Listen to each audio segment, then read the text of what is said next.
Today we're going to read Harry Potter and the Philosopher's Stone by J.K. Rowling.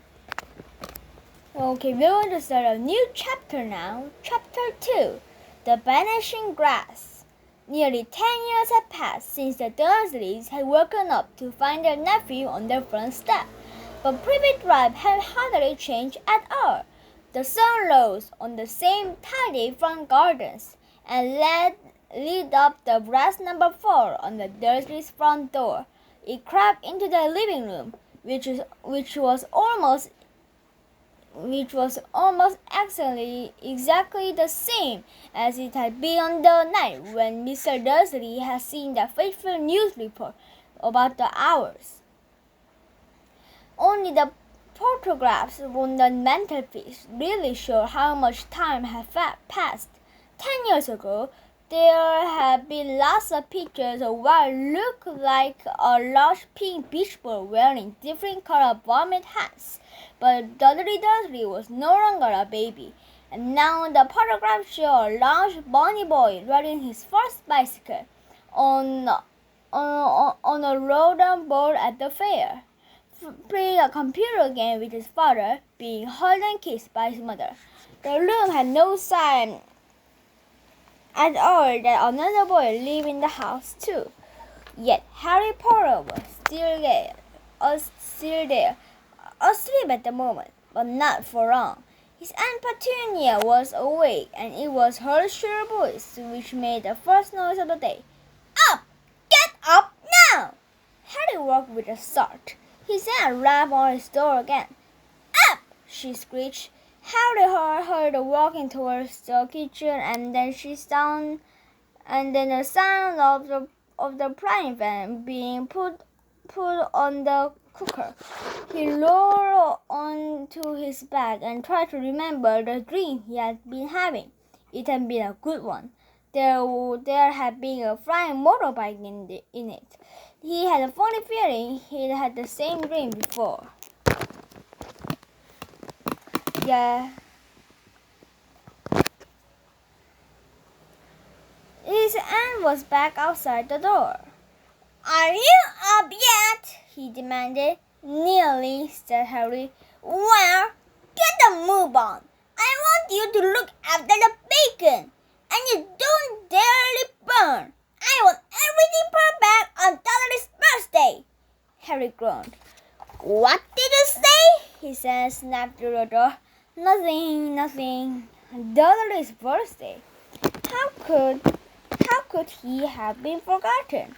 Harry got slowly out of bed and started looking for socks. He found a pair under his bed, and after putting a sandal off one of them, put them on. Harry was used to spiders because the cupboard under the stairs was full of them, and there was where he slept. When he was dressed, he went down the hall into the kitchen.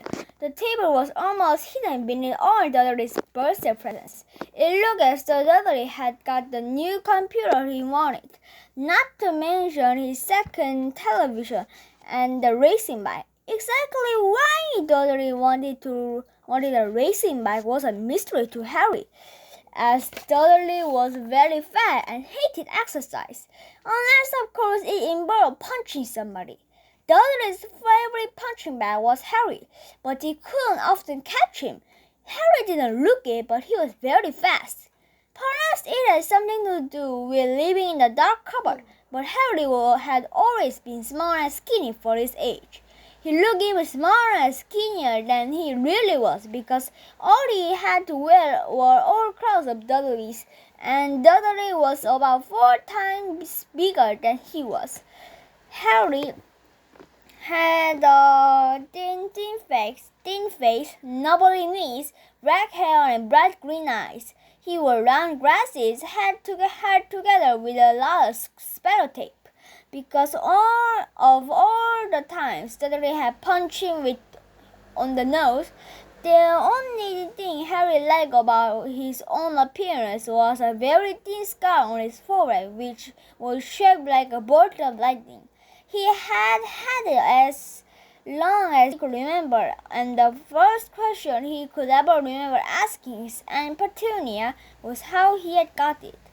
"In the car crash when your parents died," she had said, "and don't ask questions. Don't ask questions." That was the first rule of her quiet life in the Dursleys.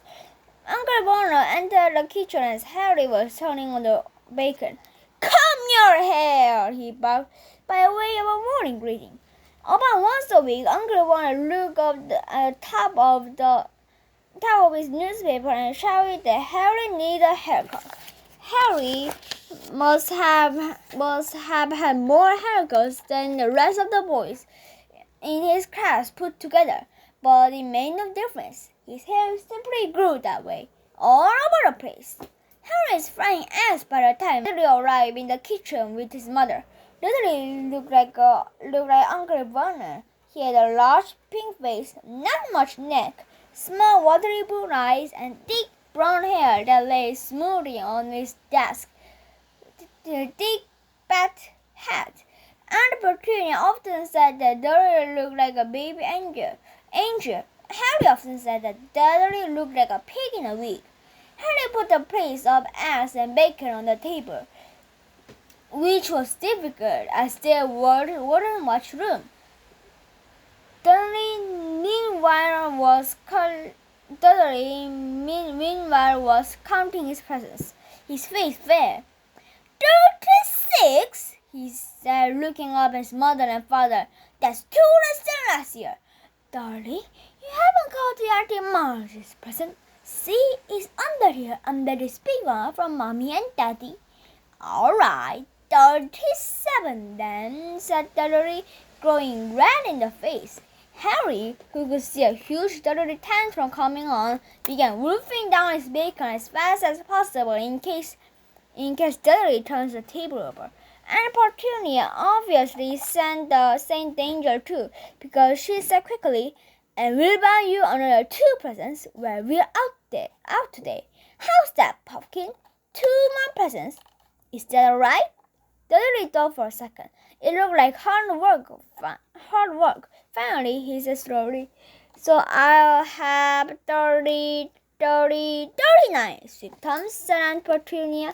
"Oh," Dudley sat down heavily and grabbed the nearest parcel. "All right then." Uncle Vernon chuckled. "Little Ted wants his money's worth, just like his father. Attaboy, Dudley." He ruffled Dudley's hair. At the moment the telephone rang, Aunt Petunia went to answer it, where Harry and Uncle Vernon watched Dudley unwrap his racing bike, a giant camera, a remote control airplane, 16 new computer games, and a video recorder.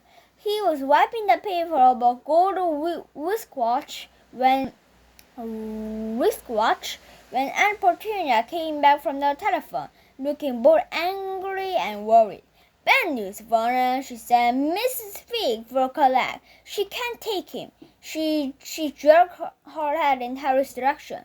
Dudley's mouth fell open in horror, but Harry's heart gave a leap. Every year on Dudley's birthday, his parents took him and a friend out for the day to adventure parks, hamburger bars, or the cinema. Every year, Harry was left behind with Mrs. Fig, a madam lady who lived 2 streets away. Harry hated it there. The whole house smelled of cabbage, and Mrs. Fig made him look at photographs of all the cats she ever owned. "Now what?" said Aunt Petunia, looking frustratingly at Harry as though he'd planned this. Harry knew he ought to feel sorry that Mrs. Pig had broken her leg, but it wasn't easy when he reminded himself it would be a whole year before he had to look at Tibbles, Snowy, Mr. Paws, and Tufty again. So this is the end of today's reading. Next time we're going to read next page to I don't know, other pages. Okay? So bye bye for now. I'll see you next time. Bye bye. 안녕.